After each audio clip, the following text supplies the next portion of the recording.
Hello, everyone.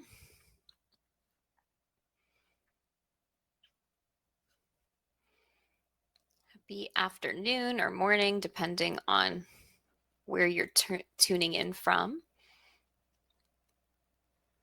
I know we normally get people from all over, so hesitant to know which time zone you're in. Awesome. While we're letting everyone trickle in, I always like to ask if it's everyone's first time joining one of our webinars or if you're returning and where you're calling in from. Tuning in from, I guess I should say. We got a first time with Kim, Boston. Awesome. Welcome. Betty from Maine. Shay from Iowa. Awesome. Zoe, North Carolina. Greg in Asheville. Maria in Philly. Awesome. All over. Oh, Dubai. I don't know what time zone it is there, but I assume a very different one than I'm in. Awesome. Very cool. Orlando, New York, San Diego, Sweden. Very cool. Awesome. Well, it's really excited to have you all. We do these webinars on a monthly basis. So great to see some friendly faces or names in the chat over there, and welcome all of you newbies to our webinars. So like I said, we do these monthly. So if you enjoy this, be sure to check them out. We also make sure to record all of these. So if you're taking notes or things like that, don't worry about it. We will be emailing you a recording of this afterward, so that you can share it also with other team members, or if you need to just recap something we went over. So just as a reminder, you will get that in your inbox within 24 hours of when we wrap up here. But yeah, welcome to our webinar on advanced strategies for successful influencer campaigns. As we're kicking off, I wanted to do a quick poll of what your biggest challenges are in running influencer campaigns. And so we put here the top ones that our clients and the clients I've worked with have said, but very curious to see what the biggest challenges you guys are finding. So we have, kind of split all the time it takes, reporting, managing, communicating, and then just scaling in general. So you have something working and you're looking to scale it up. Looks like we're split between managing and communicating and scaling campaigns. Yeah, definitely incredibly time consuming. Awesome. Well, in this session today, we'll be going over several strategies to hopefully make your life a little easier in that category and just be able to understand a little bit more about whether your campaigns are working for you and how to maximize your ROI on them. But just a little bit of background. So my name is Kristen Wiley. I'm founder and CEO of Statusphere. So my background has been in the influencer marketing space for over 10 years now. So I've run many campaigns with many different brands, and I've used a lot of different platforms. And I couldn't find one that really scaled specifically what was called micro influencer marketing at the time. And I couldn't find a solution, so I ended up building my own. So Statusphere, we scale C2C marketing. We believe that anyone who can influence a buying decision is an influencer, and as long as they're authentic, posting about the right products to the right audience. So we help brands scale that. And really the problem we solve for, and this was my life for many years before starting Statusphere, is that it takes an average of 70 hours just to get 30 people posting. So just all that managing and communicating with creators that you guys were saying as your top pain point, you can see right in here. It's a lot of time, which causes it to be really hard to scale. So with Statusphere, we take those 70 hours, we turn it into 1 hour. And instead of only getting 30 people posting, we can get hundreds of people posting. So that's a little bit about what we do. You're welcome to chat with our team if this is something that you're looking to scale up your micro influencer outreach as well. So there's a link to book a discovery call. Yeah, we're always here too. If you have any questions, like I said, you'll get an email recording of this session afterward, which comes from my email. So if there's anything I didn't cover in here that you'd like to ask, or webinars you'd love us to run in the future, please respond to that email. It does go to me, so I will respond and get to those as well. So with that, today what we're going to cover is updated industry data on influencer marketing, because there's always so many different things changing and happening. We are going to be covering campaign expectations, realities, and setting actionable goals, the anatomy of a successful campaign, and then keys to making sure that your creator partnerships are working. So first, starting with that data. So influencer marketing has been growing steadily over the last 10 years, but really in the last few years, especially as the iOS update with Apple came out, that really smashed marketers' abilities to track through the funnel. So marketers are scrambling really to find other options. So the industry has been growing steadily. It's at 16 billion, up 18% from 2021 to 2022. 89% of marketers will maintain their investment or increase their investment in influencers in the next year. 23% of agencies and brands spend up to 40% of their marketing budgets on influencer campaigns. So that's been a really interesting shift, is seeing how it really works in your overall marketing mix. And then creators and short form video are the top two tactics for marketing ROI in 2023, according to HubSpot. And in terms of that as well, like, but they allow you to get better ads, better customers, and just better results overall. So 72% of marketers claim customers acquired via influencers are higher quality.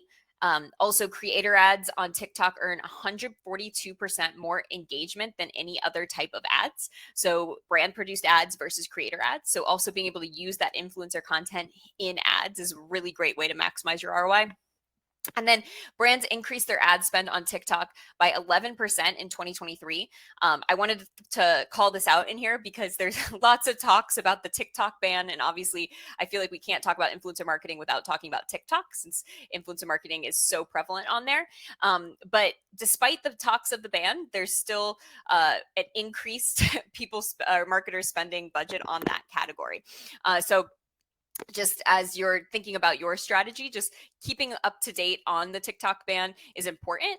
But if it's working for your brand, like, there's no reason you shouldn't continue to keep investing in that as well. And also, we do have a whole blog post that our marketing team is phenomenal at keeping up to date on the TikTok ban. So as any new news comes out, we put it on there. So if you are looking to do a deep dive into what's going on with that, that's where I'd recommend bookmarking that page for later. And oh, great, Sam, our producer, just popped it up there so you can see it there. And then combining creator-based ads with brand ads is 90% more cost-effective than either type of ad on its own. So once again, a huge strategy for brands right now is really working with influencers to create content and then repurposing them in ads, because the ads actually perform better when it's a real person in them or influencer generated versus a brand creating them. So why influencer marketing still works? So 58% of people say they bought a product in the past 6 months because an influencer recommended it. 79% of people say UGC highly impacts their purchasing decisions. And 3 out of 4 consumers say that trusting brands is becoming harder, which means that they're looking to other people to build the trust. And one of the best ways to build trust is getting that social proof and people talking about you, right? And influencer marketing does that. And they're a really big part of the modern buyer's journey. So this visual here is showing just how much you really can't see in the buyer's journey and how much the buyer's journey has changed. You know, a lot of marketers, it used to be like, okay, it's a funnel. They hear about your products, they consider your product, they buy your product. You know, it doesn't work like that anymore, right? It all starts down at that like little flag down at the bottom left. But first, someone's like, okay, I need a product. Then you might research the product, or you think about solving your problem for a few months. Then you get overwhelmed, you give up, you read some reviews, you see an influencer post. 2 weeks later, you see an ad. Then you get an email because you signed up for their emails on their website and you saw something happen there of a promotion, and then you go buy, right? So tracking is really challenging, and studies show that it takes at least 7 touches before someone converts to buy a product, right? Depending on your industry, sometimes it's even more than that, right? Because they're getting just pummeled with so many different information all the time. And what influencers do with this is they end up creating that social proof, giving you those extra weighted touches that help people move through the funnel faster. So with that, how do they impact the marketing funnel? So 51% of marketers say influencers assist with customer acquisition. Creator ads see 15% increase in return on ad spends versus non-creator ads. And that was by Meta. They actually came out announcing that like the best way to bring your customer acquisition down on Facebook ads and Instagram ads is to use creator and influencer content. UGC on product pages can result in up to a 91% lift in conversions. So also getting that social proof on those checkout pages as well. And then 60% of consumers say they trust UGC the most. So that's 3 times more than branded created content. So once again, getting that trust factor up there for brands. And it allows you to meet your audience where they are, right? So back in the day when everyone used to watch, watch TV and watch the same TV shows, you could get in front of a lot of people, very easily or relatively easily.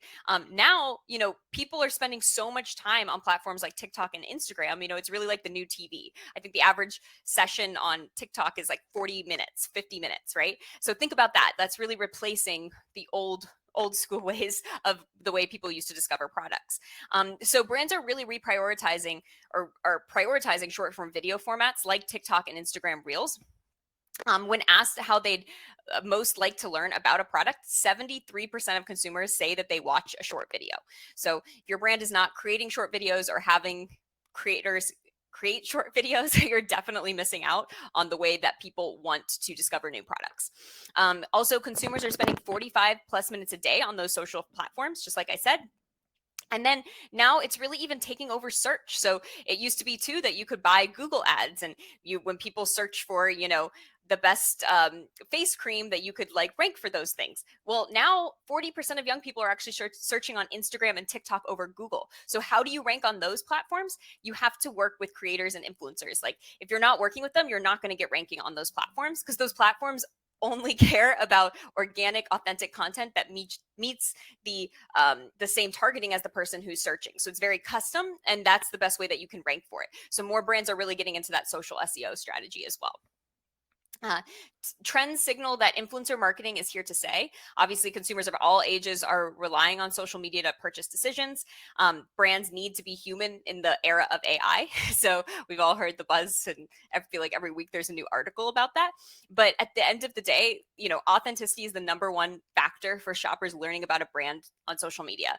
I don't know about you, but if I'm scrolling on TikTok and I see a creator that reminds me of myself, that has the same problem as myself, and she tells me that she bought this product and it solved it, that gives so much more weight than if I ever saw any sort of ad from a brand, right? I'm much more likely to purchase it. So going back to those 7 touches, that touch from that third party is just such a heavier touch than an ad impression or something like that. And then influencer content and UGC improve advertising performance. So UGC on product pages, like I said earlier, increases the time spent on, or increases conversions is what I said earlier, but it also increases the time spent on the page by 250%. So that's actually, I started noticing myself every time I go shopping, the one thing I want to know when I see a product is like real people using it. It's like, I feel like there's so many drop shipping and sketchy websites now that you want to see a real person using the product to know it's real, especially if it's a brand that I haven't purchased from before. So with that, we're going to jump into influencer marketing campaign goals, expectations versus reality. So a few kind of myths that I've seen many brands talk about, I'm going to go through here and then show you the reality side. So first myth is I'm not seeing clicks or conversions from TikTok or Instagram, so I can't track ROI. So reality is, it is true that you can't see clicks and conversions, and I just want to let you know you're not alone. Research shows that 100% of all visits from TikTok are actually marked as direct traffic with no other referral information when you look inside of your analytics tools. So that makes it very, very challenging, right? So prospects may Google your product after seeing it. Most of these platforms are not built really to be clickable, especially from an organic standpoint. So it's really, you have to be creative about how you track that ROI, but it doesn't mean you can't track it. There are many ways to track ROI of creator content, including paid ad performance. So if you end up taking that content and using it in ads, you're going to be able to see the delta in terms of the lift that you're able to produce, which is very direct ROI. You also will obviously have the ROI from the content itself. Like imagine if you had to produce that content in-house. Product page conversions. So if you're using it on those product pages and tracking the lift over time that you'll see. And then overall, the social SEO too, just like you want to rank on Google, this is what's going to help you rank on those other platforms. And I think this is really important to cover as a marketer, because, you're constantly having to explain to your boss why you have to invest in this platform that's incredibly hard to track. But at the end of the day, it isn't that hard to track if you can show what the actual return on investment is by investing in this as a part of your multi-channel marketing approach, right? Because it can really be used through their whole funnel.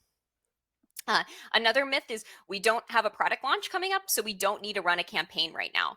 The reality is influencer campaigns shouldn't just be limited to product launches or special events. Although they are great for those things, it is now really becoming important to make it an evergreen campaign as part of your marketing mix. So this allows you to build brand awareness, support that social search, all of those different pieces, and make it a consistent part of your marketing mix. So 77% of brands have a dedicated budget that they use consistently. And like we said, it's been growing every single year as brands are realizing just how important it is as a consistent part of your mix. Next is this product is always a struggle for us to sell. So we want to feature it in our campaigns to give it a boost. This is something I see across the board, small to large brands. They always are like, this problem child product needs help. Let's send it to influencers. I really hesitate doing that because typically if it's struggling for a reason. Maybe it doesn't have product market fit. Maybe it's not as enticing. And it's going to give possibly a bad taste in the mouth of the influencer, and the content won't perform as well.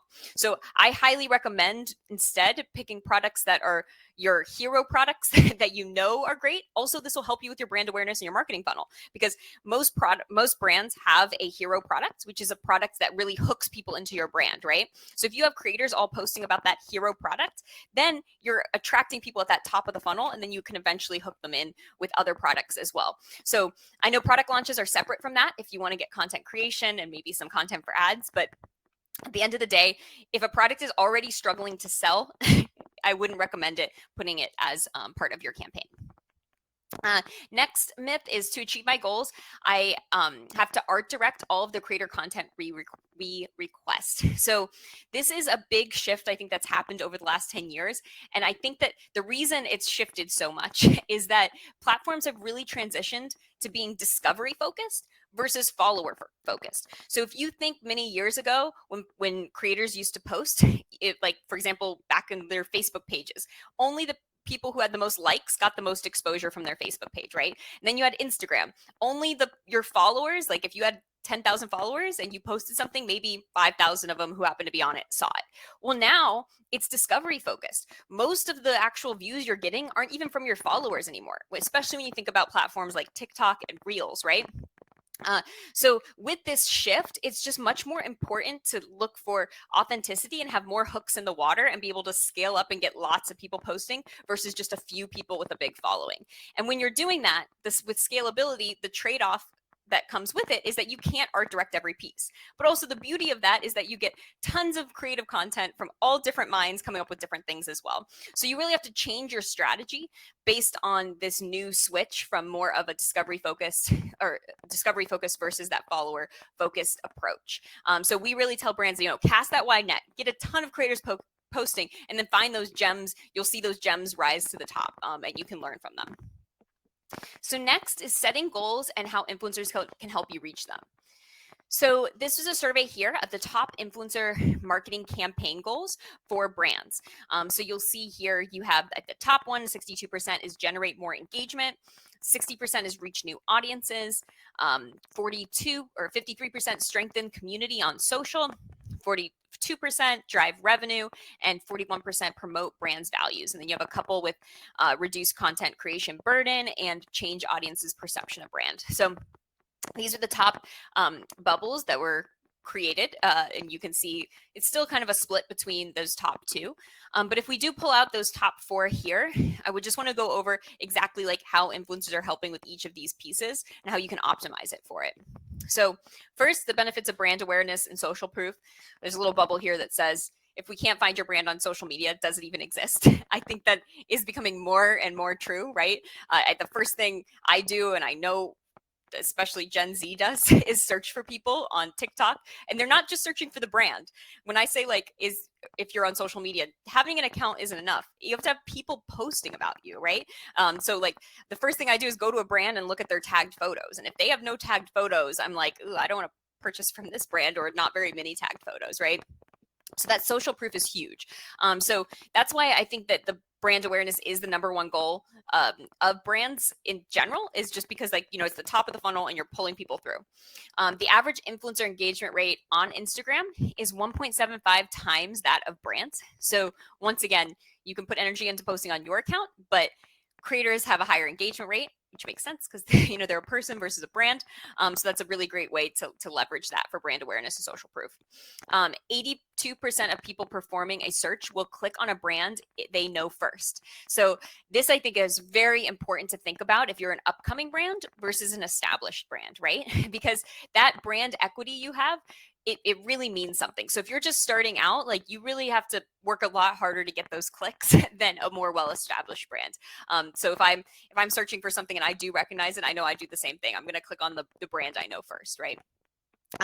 Brand awareness builds brand equity, aka a higher perceived value, which can lead to higher prices, higher stocks, and more. So just overall too, like, there's a reason why Nike and Coca-Cola spend so much in making sure to keep their name up there, because they can charge more for stuff if they're more well known as well. How influencers can help. So 60% of marketers report influencer content gets more engagement and performs better than brand content. And influencers help you build that identity, trust. They help you overcome social algorithms because, once again, we all know that the algorithms, if anything, they're not really looking at the brand accounts as much as they're looking at creator accounts too, to give exposure to. It allows you to expand your reach those new audiences, humanizes the brand, and then ultimately ranks in that social search that we talked about. Next goal is earning more user-generated content. So consumers say that product demos and real customer reviews are the most in-demand types of social content. Customers are 6 times more likely to purchase from that product page featuring social photos and UGC versus pages without them, which means, like, if you don't have some UGC on your product pages, you should definitely consider adding that on there and pulling in that influencer content. Micro influencers produce the most content per dollar spent. And then 64% of shoppers prefer brand social posts featuring UGC over professional product shots. So that's why you see that budget moving over from brands, from like professional product photography over to that influencer and user generated content category. So how influencers help. So it can take forever to source customer content organically, especially for the specific products that you want to source it for. So influencer campaigns allow brands to get that UGC at scale. For example, we did a campaign with Curlsmith, and in 10 months had over 6,200 pieces of content, right, on the products that they wanted to get UGC for. So it really just shows the magnitude and scale that you can get when you're running those targeted campaigns. Next goal is growing that brand community. So 62% of marketers work with creators to strengthen community on social, and influencers forge more relevant connections with followers, customers, and sources. I also have seen when, you know, creators jump into conversations, like, it just feels different than a brand, and it allows the brand to have a conversation with them. It humanizes the brand, and it just makes it feel like you are building that community. And like we said, influencers have more engagement than brand accounts. Specifically, influencers with less than 5,000 followers have the highest engagement rate, which makes sense, right? Because they have a smaller audience. They're able to, like, foster it a little bit more and have a closer connection with them. Influencer and user-generated content outperforms traditional branded content. And then with more repostable content on hand, you can maintain a more consistent posting schedule as well. So not only does this content perform better, but then if you make sure to get the rights to it, to repurpose it on your social media accounts, then, you know, going back to that ROI, that's already a huge return on your investment if you don't have to create as much content in-house to post on your own social. And then the last big goal that was at the top there was supporting sales efforts. So this is something that I feel like brands are not doing enough, is understanding how powerful influencer content is in ads and how much ROI you can get from that. So first, 62% of consumers are more likely to buy a product if they can see a customer photo or video. 61% of TikTok users actively shop and research products on the platform. And then 44% of customers shop on Instagram weekly. And obviously, like I talked about earlier, the more touch points with your audience, the more likely you are to earn sales. So at the end of the day, you can, like, take those the content with the rights, of course, and repurpose it in ads and see a 15% increase on that return on ad spend when you add creator with those business as usual ones. And I'll talk about that a little bit more shortly about how you can really optimize that over time. And so how influencers help, they help you, increase that number of touch points. They allow you to build trust and social proof and increase buyer readiness. And then that authentic content to include throughout your full buyer's journey. So ads, which you can also do what's called a whitelisting, also called allow listing, where you actually run ads with the creator's handle. So then that also, those are working extremely well for brands right now. Product pages, landing pages, and email marketing. So next, what makes up the anatomy of a successful influencer campaign? So for me, there are 4 main categories or main attributes of a successful campaign. So first, you have your goal. So it's important to start there and identify your goal, because that's really going to affect everything that's below it. So the top goals that I notice with the clients that we work with are brand awareness. So like we said, just getting as much reach as possible all over the place, as much reach as possible.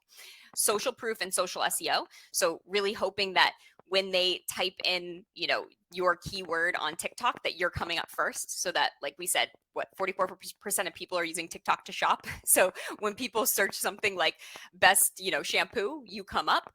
That can be a top goal for you. Or just social proof in general, getting enough people to tag you and come up when you're searching for your brand name.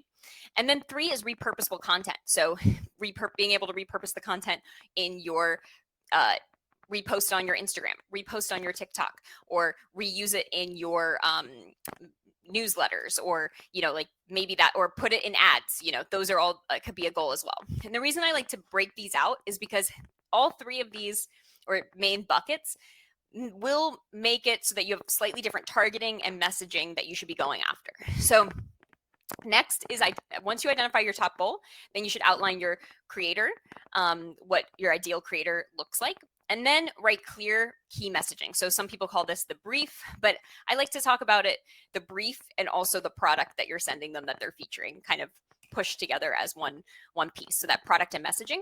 And then lastly is the value exchange. So a value exchange is what you're giving the creator in exchange for them doing this. So I'm going to go through each one of these now and talk about how you can make the most of it to achieve the goals that you have set. So first, in identifying that goal. So like I said, brand awareness is all about just getting as many people posting as possible, right? You just want to get the word out. No matter, everywhere you turn, you see your product, right? So obviously, if brand awareness is the goal, then you're going to want to optimize for consistency and volume. So having a lot of creators posting consistently, and also giving them creative freedom, right? Like I said, it's volume and it's brand awareness. So you don't want to take away their creative freedom at all. Creators are already incentivized to create content that actually produces the most views. So if that's your goal with brand awareness, giving them as much creative freedom works best with brand awareness campaigns. Next, if your goal is social proof and social SEO, you want to have large numbers consistently if you want to rank faster. So really think of this like if you've done traditional SEO on Google. If you're producing 1 blog post optimized per month, it's going to take a long time to rank. If you're producing 20 or 30 optimized blog posts, you're going to rank a lot quicker. So if this is your goal, you're going to want to make your strategy and your number of creators based on how quickly you would like to rank for that, right? And then also you want creative themes. So you still want to give creative freedom, but you might want to give some themes with it around the goals that you have for your social proof and your social SEO. So maybe you want to tell them hey, do some how-to content or do some comparison content, or, you want to give them a little bit of a theme, but still give that creative direction. And then you have more of the content creation for ads. So with influencers, remember, influencers are creating to post on their organic social. So because of that, you need to understand that that's not always the exact type of content. If you're going to use their content in ads, you have to understand it's going to feel very organic, which is what you want, but it might be different than what you're used to doing for your produced ads. So when we have brands looking for this, we have them assume that they're going to get have a goal of having about 10 to 15% of the content be repurposable for ads, right? So cast that wide net, see what's performing organically, and then add ad spend to the ones that are producing best to to really get that extra exposure for you. So really optimizing for that consistency, give a little bit more of that little bit more creative direction to make sure they're covering the products that you want, because it's going to be going probably to a product page, but still giving that creative freedom. And then you want to make sure to work in those permissions up front if that's your goal with this. But keep in mind, if you have, like, although you'll get all of these from different campaigns, if you're optimizing for, like, you really should optimize one over everything else, because it's going to really like change the way you talk to the creators and create your brief. So with that, with your goal, how long should you run this campaign for? So results take time, but at the same time, most brands, like, there's two ways you can do it. You can run campaigns where you maybe switch out the messaging monthly. A lot of our brands have an evergreen campaign running like the whole year that they have just as like normally running, and then they'll add in a few, like, a product launch here, or a new product here, or a Father's Day or Mother's Day, like some seasonal stuff on top of it. Really viewing it kind of like how you run ads, right? You might have like one ad that's more consistently brand awareness, and then you might layer in ones that have different goals. So we had one brand that was really looking for that brand awareness play, but also got a byproduct for it with the social SEO, where after 8 months, they were then ranking for shampoo bars on TikTok. So now they come up organically when people search for shampoo bars on TikTok, which is awesome for them, right? So it really feeds into that ROI. But overall, you just need to give your campaigns time to evolve and grow, because unlike ads, these are people you're dealing with, and it takes time, right? You're sending them products, they have to post about it, you see how the posts work, then you optimize and you run your next campaign, and you do that over time. So you need to make sure you're giving enough time to optimize to get the most out of it. So we're in the era of the always on campaign. Like we said, what did I say earlier? There's 77% of brands earmarked a dedicated budget for influencer marketing in 2022. And we're seeing that increase into 2023. And that's just because they're realizing it's like a long game mentality. Campaigns are a slow burn tactic to drive data, testing, SEO, email, all of those different pieces. So you really want to view it like an always on strategy is what we're seeing with brands that are seeing the best results. And some of the benefits obviously include thousands, hundreds, or even thousands of pieces of content, more visibility and potential reach, and just more fuel to that algorithm to show up. Step 2 is now creating that ideal creator profile. So now we're jumping into targeting. So you've identified your goal, and now you're going into targeting. So you want to identify, who is this person I'm going after? So who are their shopping preferences, their interests, their key demographics? Who's going to be genuinely interested in your product? Build that person out. Find some example creator profiles that meet that, so that you can see who's following them and who's posting. Look up other, like, what are their interests? What are their shopping habits? Go look up people that are tagged in those content as well, right? One of the reasons, like, I created Statusphere is because I feel like this is such an important part. So all the creators in our network fill out a profile where we have over 250 data points so that we can match you with the right ones, right? So this is such a key part of filling that out. If you're not using platforms like Statusphere, you can still do that on your own. Make sure that your team is all in agreement of like what you're looking for as your requirements for that profile. And then within that, you have to understand too, if you want to go after micros or macros, there's tons of data that micros are the most cost-effective ones to go after. And in this whole transition between follower count being important and now discovery being important, micros are becoming even more valuable, right? So some other stats that support that is that 71% of people say everyday consumers are the most persuasive influencers when deciding how to spend their money, and that 83% of viral TikTok videos are from non-verified accounts. So just like everyday regular people are actually 83% of the viral TikToks. So really interesting stats that can help prove why micro influencers are probably the best fit if you're looking for that, brand awareness and reach. And why they're so effective, like I said, they're budget friendly. They boast the highest engagement rate across all the influencer tiers, and 90% of marketers say that they account for 90% of successful influencer campaigns. So really, just to recap, it really has switched, I would say, over the last probably 5 years significantly. But it is now, if you have to pick one or the other, micro influencers tend to have a lot more value for them, bang for your buck, than the macros and putting all your eggs in that one basket. Now, if you are a large enough brand to do a mixture, that's also an option, but depending on what your budget's looking like. So after you identify the creator you want to go after, then it's time to pull out your product and messaging. So first is, what was that? Think about your goal, which obviously, like, if your goal is to rank for a certain keyword, you have to think of one thing. If your goal is just brand awareness, you probably want to think, what is my hero product? What's a product that's super visual? And then, consider, are there shoppertainment opportunities? So like ways you can incorporate it into trends that are happening, products that solve problems, and then products that can be used in the wild. And I'm going to give you some actual more nitty gritty examples of that now. So with those film friendly products, so pick products that creators can create short form videos with. So SFV here stands for short form video. So short form video is the top content format for lead generation and engagement. And it's in the most in-demand type of content with consumers. So this is what people want to watch. So although you might be asking, why is Instagram pushing so much video content? It's not just them pushing it. It's clearly like consumers are wanting this content. That's why TikTok blew up so fast, for example. So with that, you want to make sure your product is film friendly. And this, you might be like, well, almost all products are. But if you really think about it, when a creator sees it, can they very easily see what video they're going to create with it? Not necessarily just a product shop. And with that, you can think about that shoppertainment. So people really are using TikTok and Reels as like entertainment mixed with shopping, right? So some really great prompts are, how to style X, Y, and Z, how to make X, Y, and Z, how to do that, how to like put your makeup on in 5 steps, how to do your nails in 5 steps, recipes, tutorial, life hacks. These are all really great thought starters to give your creators, especially if you're looking for, not only the brand awareness play, but looking for that ranking play, or just overall, if that's where you want to repurpose in ads or however you're looking at it. So young consumers use social media as a product search engine, and 56% of TikTokers already use the platform to learn about brands.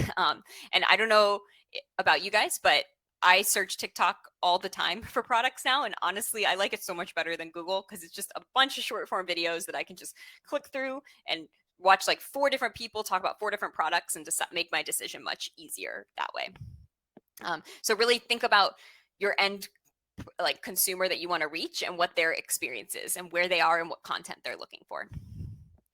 Next is picking products that solve your audience's problem. So, if you're going after, an acne product for people with acne or dry skin or hair breakage, obviously that'll be part of your creator profile that that they have acne so that they would want to claim your acne product and then talk about how it worked for them, or how it fixed their dry hair, or how, maybe they were looking for vegan products and they were having trouble finding one and your food matches that perfectly. So some, relatability is what makes it the content so compelling. So some content could be how I fixed X, Y, and Z, how I got rid of this, how I finally found the perfect whatever.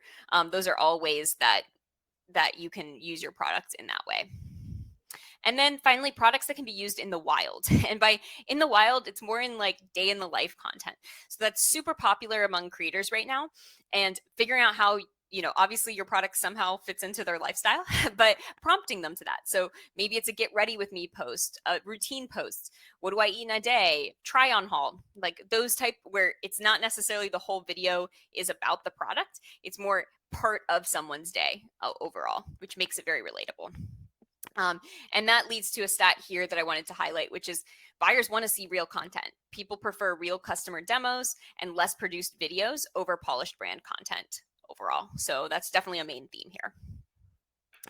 And then number 4, so after you figure out the goal, which we just went over, and you're figuring out your targeting and your product messaging, now you have to figure out your value exchange. And we call it value exchange because it's really what you're offering creators in exchange for top tier posts that are going to achieve your goals. And it's really important to put yourself in the creator's shoes of what makes sense for them, right?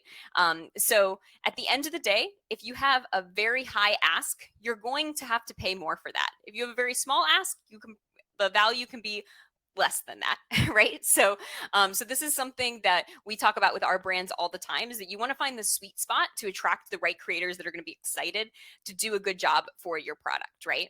And I'm going to give some examples of like high ask versus low ask, because I find everyone's always like, how much do you pay a creator, or can I do a gifting campaign and just give them my product? My product's worth this.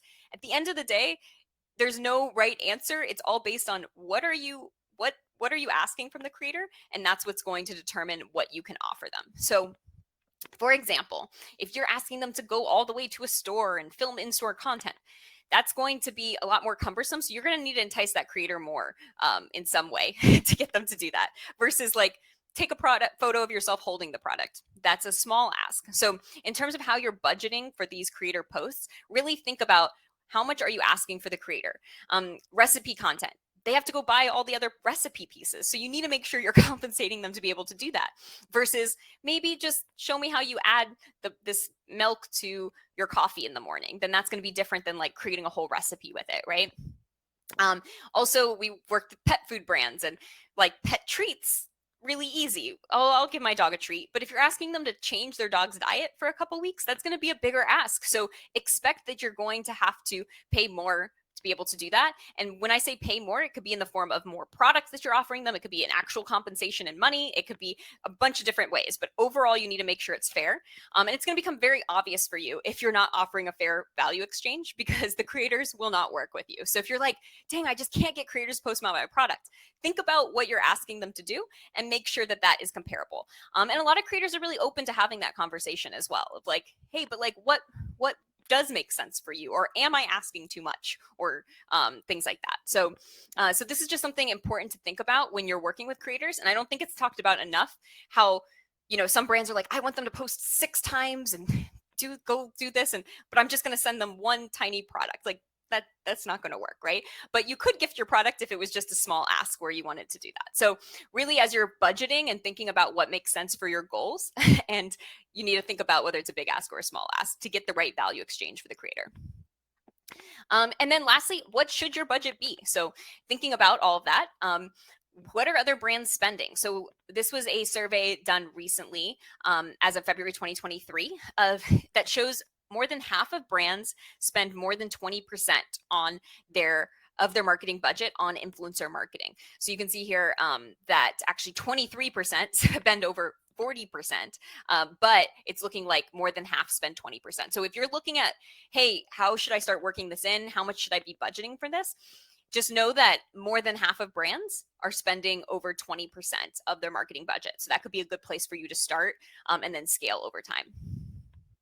And then next, probably the most important part, how to measure results and maximize that ROI.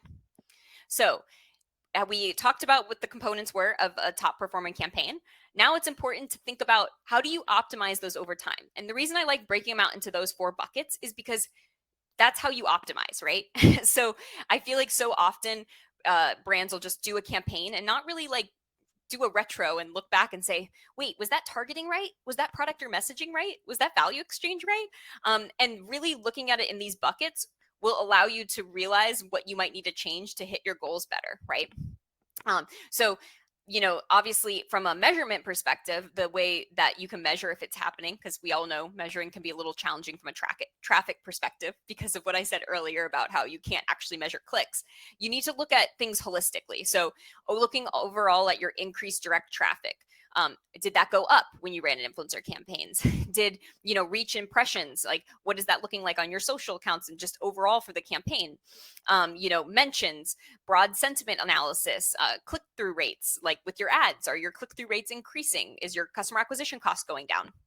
Because once again, we're now in a world where you have to look at your marketing budget very holistically, and you can't always, like, they all work together, right? So the goal of putting influencer marketing into your marketing mix is to really optimize your overall marketing funnel. So what do influencer marketing returns actually look like? So from a quantitative perspective, you have engagement, you have number of posts, you have traffic, you have SEO improvements, reusable content. So how many of these have you repurposed? Time saved, actual sales that if you are able to track a few here and there, which once again, still very challenging to track entirely, and then your increased return on ad spend, which is ROAS, and that is going to be if you're running ads for it. So I would make sure to write all of these things down, and you can actually put dollars on all of these things. Like, how much are all of these things, the reusable content, how much is that worth to you? How much is the traffic? How much is the each of the posts, the social proof worth to you? And that's a really great way to start getting a mental frame of mind of like what your return on investment is, right? And then the qualitative ROI, you can do the same thing. So you have social proof, brand awareness, positive customer sentiment. So seeing maybe how many conversations are happening. If you're using a tool like our platform can track how many comments are coming through, right, from all the content. Trust and credibility, positioning and authority. So some of these qualitative ones are harder to put an exact number on, but I think they're important to still remember. And especially if you like, I feel like I talk to so many marketers that are like, I know the return that I'm getting, like I'm getting return on my influencer campaigns, but it's so hard to argue it to my boss because they want to see clicks and they want to see all of these things. So I find that showing them all of these pieces that you're getting is a really great way to justify and explain how you're getting that ROI. And like I said, look at it holistically. So put all of your initiatives into one place, into even a spreadsheet at the very least, right? And start to see, okay, when I ran this influencer campaign, the next couple months, I noticed a little bit of a lift here. I didn't really change anything else, right? And I noticed a lift in direct traffic or organic traffic or something like that. That's a great way where you can start to see also some of those impacts. Looking for patterns at bottom of the funnel. So like all of a sudden did sales of one certain product, have those increased? And that happened to be the product that you sent out to creators, right? And then looking at your spend as a whole across all your marketing initiatives to figure out your customer acquisition cost, not just direct and CPC, or cost per click. And I really like this stat here is that it was from the B2B growth podcast, but it's time we brand first touch to first trackable touch, because when attribution tools measure something as first touch, it's almost never is. So this is also just like a friendly reminder. If you're in the world of like, we must track every single touch and optimize too much, you might be missing something else, right? That's actually helping bring down your customer acquisition costs. So instead, we recommend directional attribution. So this is like, looking at how well do we know that X led to Y, and move toward, well, it doesn't matter as long as everything's moving the right direction. And that goes back to like looking at things holistically. And then in terms of like nitty gritty maximizing the ROI of influencer content, these are all ways where if you're running a campaign, you can use it across so many ways to maximize it. So I'm going to go through a few of them now, but you obviously get the organic. So that's the first one on here, the organic piece of like, amazing, the creator posted it, I got all of their audience. Then if you have the rights to it, you can use it in paid, which immediately increases your ROI, right? Because like studies show that 15% increase on return on ad spend when using creator content. Then if you put it on your product pages, you've now maximized that ROI of that content even more, because we know that it increases those conversion rates by up to 91% if you put on product pages. If you have an affiliate program where you're able to allow creators and it's something exciting for them and just gravy for them to sign up for an affiliate, they might also be incentivized to post more. So that's another way to maximize the ROI of influencer content. Social SEO. So like we said, if you're now ranking for certain terms, like there's a huge value to that, right? And it is a little hard to put a dollar amount on, but I'm sure that, being able to show in your marketing reports that you're now ranking for certain keywords is huge, just like it is when you're ranking for certain keywords on Google. And then reposting on brand social. So if you're doing these campaigns and your social department is like not utilizing the content, that's a missed opportunity to maximize the ROI. And then email marketing. That's another thing. A lot of times the email marketing department could be separate from the influencer. If you get the rights to that content, obviously you want to make sure you get the rights from the creator, but if you can use it in email, that's another huge value add too. So I like to show this to brands to show all the ways you can maximize the ROI of one creator campaign, right? When people are like, but how do I know if I'm getting ROI? Look at all these ways you can get it. So kind of getting into some of the stats around each one of these. So first, that organic piece, 71% of consumers trust advertising opinions and product placements from influencers, and creators accounts on Instagram get that higher engagement rate than a brand's one. So that's the organic piece, or a lot of the value on the organic piece. Then you have the increased return on ad spend with paid. So that 15% increase that I was just talking about, if you're using their content there. Also, 60% of consumers say that UGC is the most trusted content, which is 3 times the trust of brand created content. Then adding it to those marketing channels. So adding it to those website, your newsletters, your emails, your product pages, all of those different things like are really great ways to utilize that content. Also, a lot of times creators will get really excited and giving them a shout out and linking back to their account, and then they might share it again, right? So 80% of consumers say they would be more likely to purchase an e-commerce product if the website featured UGC from genuine customers, real people. And then consumers are 6 times more likely to purchase from that product page featuring UGC. And then wrapping up with the social SEO, 40% of those searches are on TikTok and Google, and I would bet that that's going to continue to increase over the next few years. So it's kind of like the early days of Google SEO. It's like time to get on it and try to get yourself ranking. But you need to invest long enough, and it has to be a long-term strategy. You also want to look for, those unusual traffic patterns in your Google Analytics to see if you are ranking for some of those. And then have creators make evergreen educational content to really increase those chances of consistently ranking. And then 3 keys to making creator partnerships work. And I'm almost at the end here. If you do have questions, I'll try to stick around and answer a few of them. So number 1, don't sacrifice creativity for control. So be realistic about what you expect from creators in terms of time and effort. Too many instructions can restrict their creativity and leave bad first impression. They also may not want to really promote the content on their own social if they're not super proud of what's made because it was so salesy, you gave them a script, they're not going to promote that extra. But if they're super proud of the content that they creative directed, they're going to give as much reach as possible, right? So another reason to give that control to the creator. And then, remember, creators are most effective when their posts resemble organic content. So, and sometimes for marketers, that's a little hard shift. It doesn't look like an ad. They might just be putting on lipstick in the car, right? But that is relatable to other people because lots of people put lipstick on in the car, but it wouldn't necessarily be something you would have created if you were tasked with it as a brand in-house, right?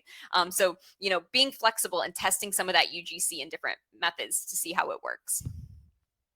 Number 2, be mindful of how you communicate with creators. So before pitching, do your homework. They get pitched a ton all the time. So to really stand out, you have to make sure to be thoughtful. Commenting authentically on their content is a really great way to do that. Making sure you personalize their pitch, making sure you listen to their preferences. A lot of times they'll write in their bio that they only want to be contacted via email or DM, making sure you're listening to them so that they don't feel otherwise. Back in the day, I was also a creator on the creator side, and I got some of the worst brand pitches. And honestly, it made me really leave a bad taste in my mouth for those brands for a very long time because I still associate them with those pitches that they clearly didn't even look at my profile. Number 3, be clear about rights to content. So because there's so much value in the content, there's so much you could do with it. You need to be clear about what rights that you're getting from the creators. And number 1 rule is, don't take advantage of their creators, especially the smaller ones that don't realize that value. So making sure that all of the rights that you're gathering are super clear to them so that they understand it. Also understanding the value of those rights so you can better understand ROI so that you can better, compensate the creators and then also, make the argument on your side to why you need budget to do that. And then to wrap up, just wanted to show a few effective influencer campaigns that were able to hit some of these goals that we talked about. So that shampoo brand that I was talking about that was ranking for shampoo bar on TikTok, they were really going for the brand awareness play, as many creators as possible posting. They had over 621 pieces of content created in less than 8 months and almost 4 million video views. And then this also, a byproduct of that was that social search as well. Brave Robot Ice Cream, they were really going after Instagram and doing retail support for Kroger and Sprouts. So we saw some really great results with that, of great content, sending people into the store to show where to purchase the ice cream, to get their families excited, targeting a lot of moms, pieces of content around that, and saw really great results with the 5% engagement rate, which is much higher than the average. And then Curlsmith. So they had over 6,600 pieces of content in 12 months created. This was one where they used it as part of a multi-channel approach to sell out in Ulta. So they did this in combination with ads, obviously tons of creators posting. Felt like you couldn't go anywhere when they launched their product without seeing Curlsmith somewhere to really get that buzz going. So they went, full force, getting hundreds of creators posting a month. And with that, that wraps up our webinar for today. So it does look like I have about 5 minutes for questions, but before I fully wrap up, I did want to say that we do these webinars monthly. We will be sending a recording of this webinar, so that'll be coming to your inbox in about less than 24 hours. Also, we will be doing another webinar next month, TikTok versus Reels. This is actually a super popular webinar we ran several months ago, and there's so many new updates that we felt like we needed to run it again. And we had so many people asking for it. So feel free to scan that QR code. We'll also make sure to put the email link in the email as well. Also follow me on LinkedIn. If you liked this type of content, I'm always posting everything to do with social and influencer marketing. So I'll see, Sam, if you want to pop up my LinkedIn, that's a great place for us to do that as well. I see a few comments. Can you show the slide again about directional attribution? Like I said, this recording will be sent. Yes,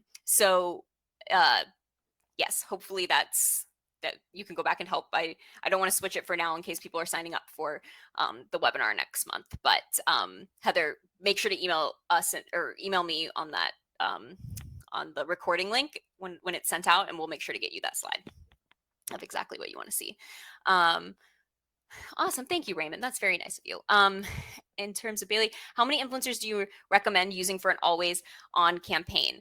Great question, Bailey. Like I said, it really depends on your goal. But I think one thing I would say is if you decide micro influencers are right for you versus macro influencers, it's going to be much higher than one influencer a month. So it really depends on the goal. Like that Curlsmith I was telling about that was being sold out in all sorts of Ulta and everything. They were doing about 250 a month for frame of reference.